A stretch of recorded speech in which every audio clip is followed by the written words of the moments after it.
देखिए, बहुत बड़ा उत्सव है, एक वोटिंग का जो दिन होता है।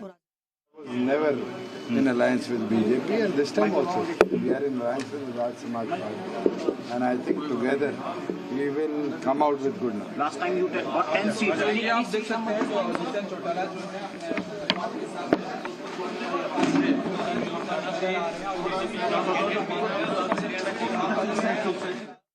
देखिए, बहुत बड़ा उत्सव है, एक वोटिंग का जो दिन होता है। और आज हरियाणा, पूरा हरियाणा जोश और उल्लास और उसी एक उम्मीद, नई उम्मीद के साथ में आज पूरा हरियाणा वोट करने जा रहा है।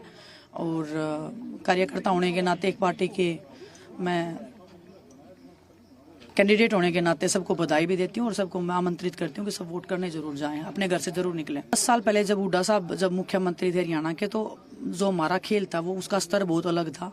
और आज भी सभी खिलाड़ी ये उम्मीद कर रहे हैं, और हम नहीं चाहते कि हम सिर्फ खिलाड़ियों तक सीमित रहें। हरियाणा में जितने भी वर्ग हैं, हम सबको एक साथ लेके आगे बढ़ना चाहते हैं। नशा बहुत बड़ा एक मुद्दा है, बहुत चिंता का विषय है, और हमारे आने वाली जनरेशन को कैसे बचा के रखना है वो हमारा दायित्व है।